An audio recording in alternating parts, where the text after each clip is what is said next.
On today's episode, our guest is Andrew Jin. He is VP of Engineering at Commure. He first started programming in middle school and went on to win a first place Medal of Distinction at the 2015 Intel Science Fair, earning him the chance to meet with President Obama. He then attended Harvard University to study computer science and also worked on search ranking algorithms at Meta before discovering his passion for entrepreneurship. He founded and ran a health tech startup for 5 years before joining Commure via acquisition in May 2024. He continues to wear multiple hats across product and go-to-market, but primarily focuses on engineering efforts for the ambient AI and EHR business lines. He is particularly excited about product-led growth initiatives to put the industry's most advanced LLM-powered productivity suite, spanning AI scribing, co-pilots, voice agents, and more, into the hands of every healthcare provider. Andrew, well, appreciate the time. And thanks for being on the podcast. I'm super excited to have you on board and super excited to chat with you today. Awesome. Yeah. Thanks for having me. Awesome. You talk a lot about, being an engineer and starting in the early days. Like, how did you get into engineering in middle school? Yeah. So I think it was kind of a byproduct of where I was born and where I grew up. So I grew up in the Silicon Valley. Yeah. From the middle school days, had a lot of exposure to the STEM fields. A lot of my friends were learning how to program in like 6th, 7th grade. So of course I didn't want to fall behind. That's what initially piqued my curiosity. And the moment I started doing it, I was immediately hooked. I think that feeling of being able to turn some simple words in a computer screen into something very like real, tangible, dynamic, even if it was just like an algorithm for a programming competition or like a simple game for a computer science class, that feeling was pretty magical. So yeah, that's kind of what got me initially hooked, and it just grew from there. You started doing software development early, and then you sort of transitioned to working on search algorithms at Meta, and then thought about, sort of founding your own company. Did that for 5 years and transitioned to healthcare. How did that all happen? Like, how did you pick healthcare? Yeah, no, for sure. So I think, it was really important to develop that strong technical foundation. And like most people, Meta was a great place to work, got to work with some really awesome people, set that strong technical foundation, worked on a lot of like traditional machine learning techniques. But, I think for me, I've always been most motivated and most productive when working, at the intersection of something that is both very technically challenging and technically interesting, but also, has real positive impact on the world. Yeah. So I think the first bucket was definitely checked off at all the big tech companies and startups that I worked at, but I didn't really want to spend, all my time training fancy complex models to get people to click on more things on Facebook or spend more time on Facebook, right? So I think I always found myself gravitating back towards healthcare. I actually spent a lot of time in my high school and college days doing scientific research at the intersection of computer science and medicine. So worked on really interesting problem spaces in the realm of drug discovery, clinical genomics, digital pathology. So that was actually another reason why I found, programming and computer science so exciting, was because you can like use it to discover new things, right? And venture into the unknown. So I always kind of found myself gravitating back towards that. But in research, the time it takes to translate your work into the real world was, just a very, very long timeline. So I still liked kind of that immediate gratification of being able to just release your work and have it immediately be used by hundreds, thousands, even millions of people, right? So I think, that's kind of what led me down this path as a builder in healthcare. And specifically, why I picked healthcare, I think like most people, I've had a lot of like firsthand experience with how extremely inefficient and fragmented and broken our healthcare system is, both personally as well as alongside close family members. So I think that made the problem even more real to me definitely resonated on a pretty personal level. So it was kind of a no-brainer to jump into the space. And yeah, it's honestly also one of the largest parts of our economy, massive, massive market, Yep. a ton of opportunity for tech and AI and LLMs to make a dent. But has, traditionally, I feel, lagged behind other industries Yeah. from like innovation and tech adoption perspective. Yeah. I think we share similar stories because Mm-hmm. I came to Commure Athelas due to health reasons as well, be it my own personal situation or through family. And Mm-hmm. so I think the people here generally resonate with, the mission that we're trying to solve. And I'm curious because, the what I would love to talk to you about today is the AI space, right? The LLM space and how that is adopted in the healthcare space. It's all the craze right now, and I worked in the self-driving car space and had a glimpse into how AI sort of impacted that industry. And I'm curious, from your standpoint, like how do you see AI being adopted in the healthcare space today? Yeah, for sure.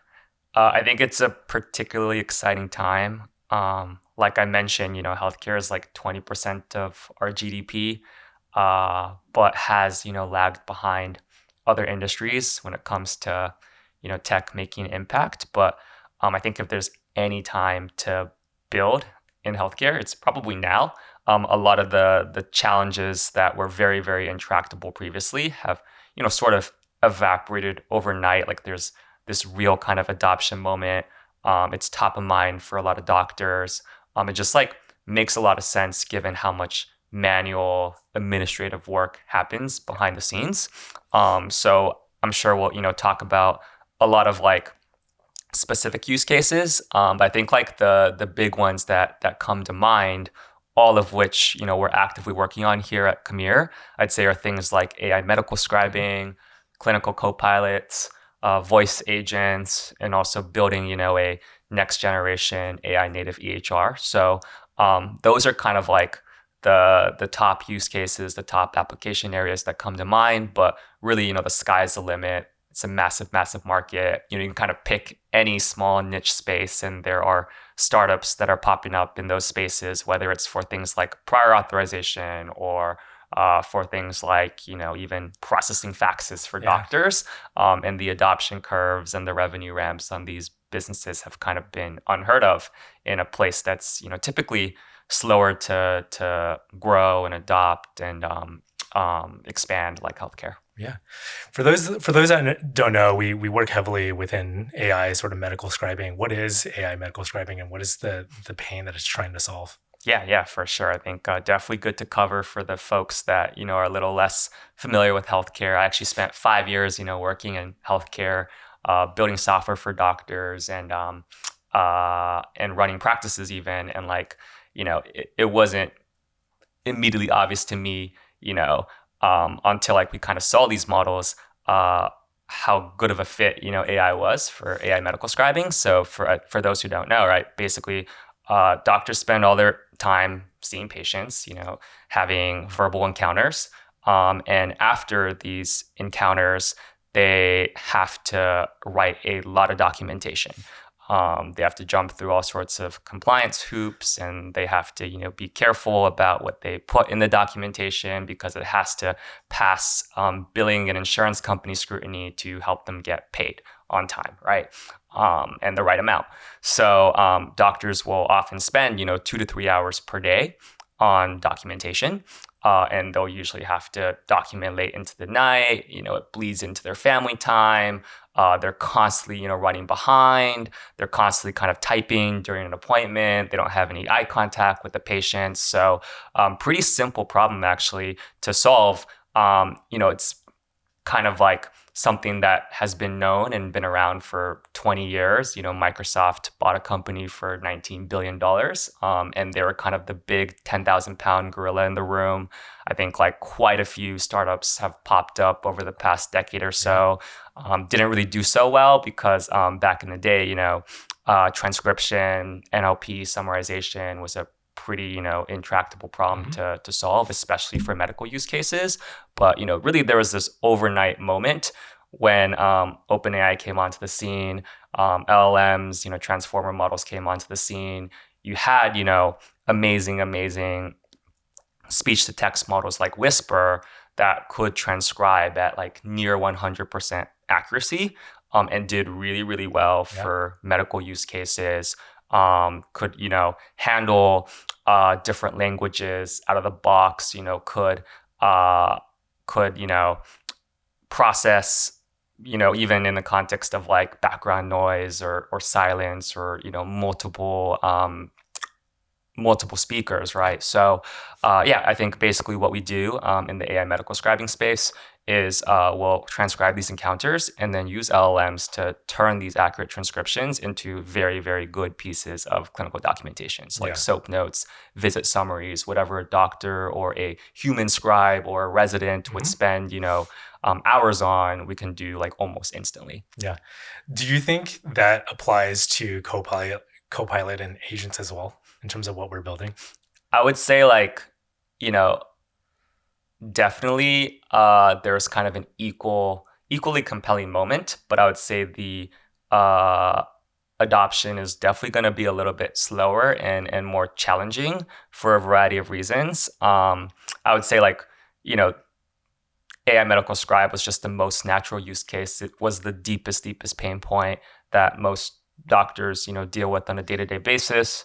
And then, all these doctors share that very, very common standardized problem that these LLMs just work super well for out of the box. Like they're trained on huge medical corpuses, with tons and tons of SOAP notes and clinical notes and progress notes from different specialties. Yeah. So you could kind of just, build a product that worked super well out of the box and was almost in a way like pretty one size fits all.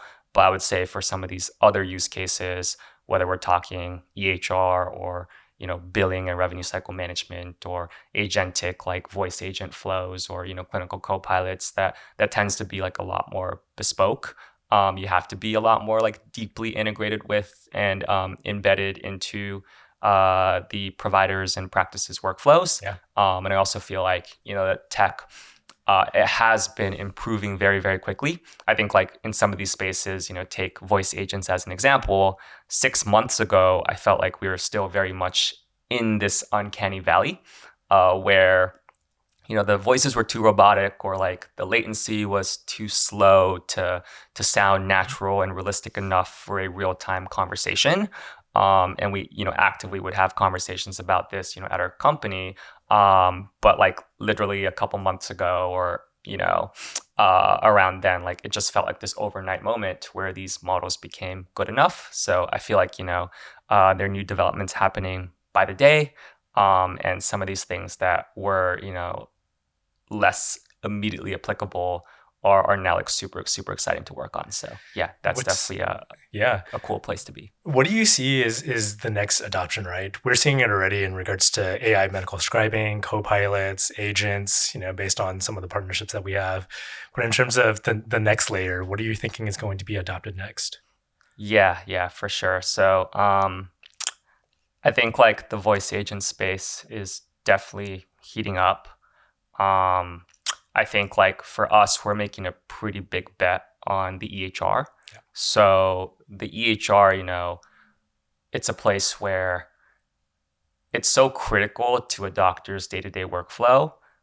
It's basically where, all a patient's digital records are stored, everything about their past visits, their, medications, their lab orders. So, obviously a massive market. There are probably like 500 plus different EHR vendors at this point, many of which, started out in the 1980s. Wow. So I would say like that is probably the place that is super, super ripe for disruption. But a lot of these like legacy players, they're not going to move quickly. They're owned by private equity. They're pretty much legacy software businesses. They don't have a lot of like strong technical talent with the ability to build these cutting edge AI LLM solutions, and they're also not incentivized to invest heavily in R&D. They're like all private equity owned. They care about kind of squeezing out all the profits they can. Yeah. So I think that's where naturally the space is going to move a lot more slowly. But there's kind of a real opportunity for startups and upstarts because of how much time providers spend in the Yeah. EHR and just how like text-based, administratively laborious the tasks are. Like most of these EHRs, because they first were built into 1980s, they're super clunky, they're hard to navigate. It takes like 5 to 10 clicks to do the simplest of things. Uh-huh. You're waiting a long time for each page to load. Yeah. So yeah, I think it's like a pretty natural use case for LLMs, like anything a human would do to enter data into the EHR, to navigate around the EHR, to pull data outside of the EHR, and kind of send it to and from different systems, right, in the back office. Yeah, there's a lot of pretty cool work we're able to do there with EHR integrations, with just building kind of a next generation system that providers actually like using, and they're not like pulling their teeth out when they use it. So things like being able to operate it using simple text and voice commands, right? Like think Siri or think Cursor. Being able to have something that is always listening in the background and knows like all the context about the patients and the visits at any given time, where you can have very, very effective, convenient, useful autocomplete functionality. You can kind of fill out a lot of these things preemptively and automatically for the providers. So those are some kind of product use cases in this realm that we're particularly excited about. Yeah. You bring up the need for technical talent. And when I think about engineering and when I think about the AI space, there's this blend between, research and applied sort of product engineering. What's the balance in your eyes? Yeah, for sure, for sure. I think it's interesting because I've spent a lot of time in both worlds, and I really like both worlds. Yeah. I think this is definitely something that will like change and ebb and flow over time. Right now, though, as a company, I would say we definitely err more towards the side of product engineering Hmm. and figuring out how to apply the latest, AI advances. And that's also super exciting because, we're not bashing our heads against the walls. Um, we're kind of just taking really, really useful out of the box solutions that are getting better and better by the day. And we can very quickly bring them into production, very quickly kind of see them make a real impact, get used by tens of thousands of providers, right? Because we have that distribution power, and like distribution is always the toughest nut to crack in healthcare. So, I feel like there's always kind of that conversation, especially in healthcare, right? There are valid use cases to be able to fine tune, improve the models, self host them, extend them. But we always feel like you can invest a lot of money in doing that. And I imagine like a lot of other companies in adjacent or other spaces are thinking about the same things. But by the time you've annotated, labeled, made a massive training set of like 10,000 plus examples, and figured out how to take like an open source model and um, make it really good for your use Yeah. case. The next, closed source frontier LLM will come out, Claude 3.7 or GPT, 4.5 or whatever. And it's just going to be so smart out of the box because it was trained on like such a massive, massive like medical corpus. So I think that's kind of the beauty of this space, is there's just so much like medical knowledge and literature out there on the internet that these models can learn from. So like the base models are already very, very smart. And you kind of feel like a kid in a candy shop, just like every month there's something new that comes out, and you get to just take advantage of that. You get to use it. You get to kind of play around with it and experiment with it. Like we're always, trying new things out. I feel like on like a weekly basis. Yeah. And that's just super exciting. Like we try things from DeepGram, Assembly, AI. We try the newest things from Google, Gemini, Anthropic, OpenAI. Yeah. But I do think like long term, as kind of the space stabilizes a bit more, we do have like the data scale needed, and there are like some very, very challenging problems that we will have to go super deep on, and we already are starting to go super deep on. So I'm sure like in some of these other podcasts, we will focus more on the research side, but there also are active efforts, to extend these models, right? Make them work better for different languages, really squeeze out all the juice and performance we can, right? Like maybe Whisper for transcription isn't as great when there's a lot of background noise and silence, right? So how do you, use maybe more traditional deep learning techniques to pre-process the audio, right? Or like autonomous coding, which is basically doctors have to code their encounters and kind of, uh, submit ICD codes, CPT codes to get paid for by insurance. Like,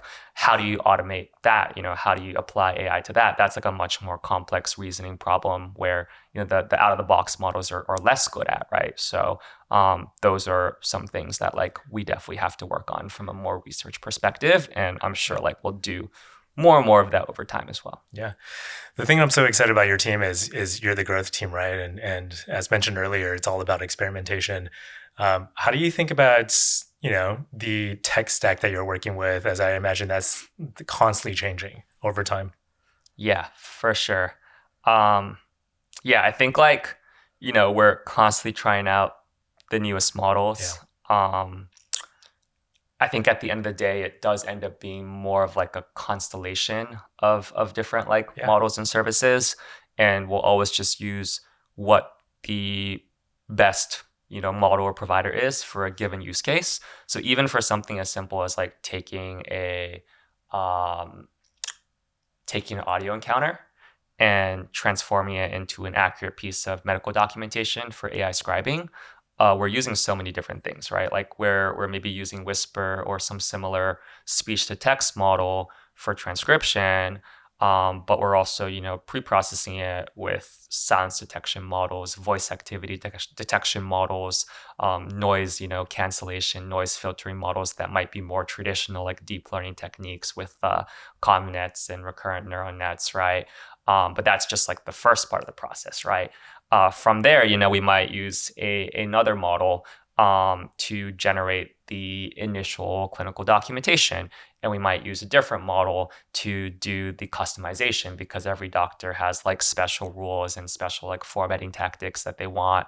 And some, models might be better at that, right? We might use a different model to do like the JSON structuring to get it into a very, very structured form so that we can write it back into the EHR and fill out radio buttons and check boxes. And we might use, a final model to kind of do like a final check to make sure we're not hallucinating, to make sure we're, writing things in the right tone in the right format. We're catching all the information that was kind of medically relevant and present in the transcript. So yeah, I think like that's a hard question to answer, but we use a lot of different tools, like basically anything at our disposal in the toolbox. We're going to be trying and we're going to be experimenting with it and we're going to be implementing it if it works well. Yeah.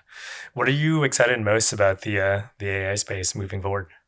What am I excited most about? I think just like all the possibilities out there. It's a massive, massive market. I think like there are a few moments in time, like in a person's lifetime, where you have such a big technological wave. You had the internet, you had mobile phones, and now it's probably the AI wave, right? So you can do things overnight that weren't possible before. And there's just like a lot of exciting developments going on, and new like problem spaces that previously were less tractable to solve are now, very tractable to solve. You never know like what the next big model release will be, right?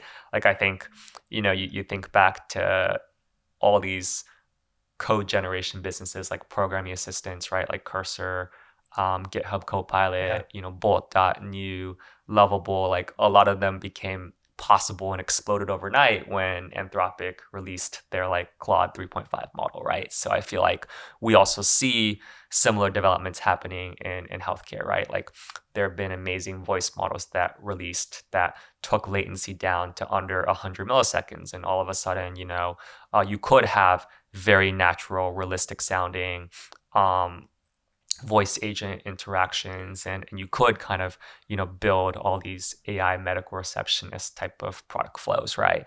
There's a lot of work in the company. I work less on this part of the company, but we have a huge revenue cycle management business where we do billing for practices. And all these computer use models that are coming out, all these like things that are more reliable, flexible, robust than traditional like RPA automation techniques are coming out, right? So you never know what's going to be possible there, and I think it's very real, that a lot of these RCM workflows are going to be like pretty much 100% automatable. Obviously, like a very, very tough technical challenge to solve, because these flows are so complex, and you have to like deeply integrate into the workflows of your customers.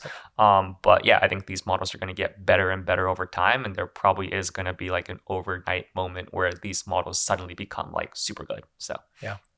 Last question here. Throughout this entire sort of meeting here, we've been talking a lot about your passion for engineering and software development, your motivations in the healthcare space, and I'm curious if you had one piece of advice to give for someone that's trying to sort of find their passion in the space. What would that be? yeah, I think like my advice would just be biased towards action. Like Yeah. it's really easy to get stuck in theorizing about different problems. Is this a big enough pain point? Is this something that I can figure out distribution for? It's pretty easy to kind of get stuck in Yeah. the analysis side. Yeah. I think it's just bias towards action. It's the same advice I always give founders as well. What you start with is probably not going to be the thing you end Yeah. with. You're going to go through a non-linear, windy journey. You're going to Yeah. probably pivot a lot, but it's that process of rapid iteration, rapid experimentation, working closely to understand what your customers want, building that solution for them, seeing how they respond to it, right? I think that's where you learn the most. And you quickly figure out, is this the right thing to be working on? Is this something I want to work on? Is this something that really excites me and motivates me? So I would say just bias towards action.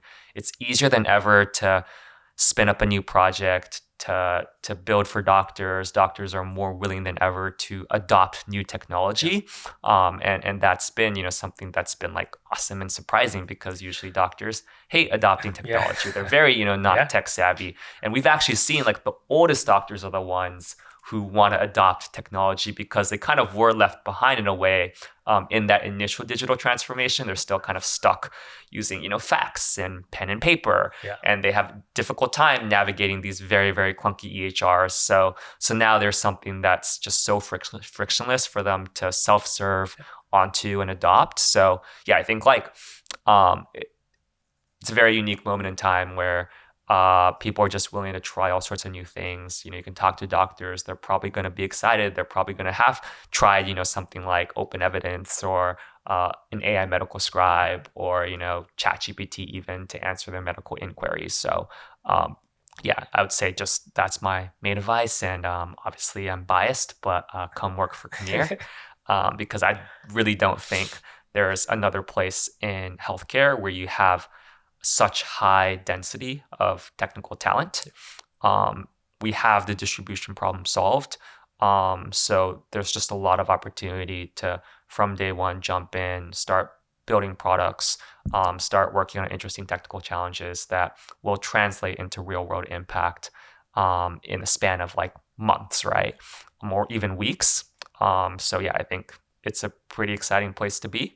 And yeah, that's probably what I will end with. Awesome.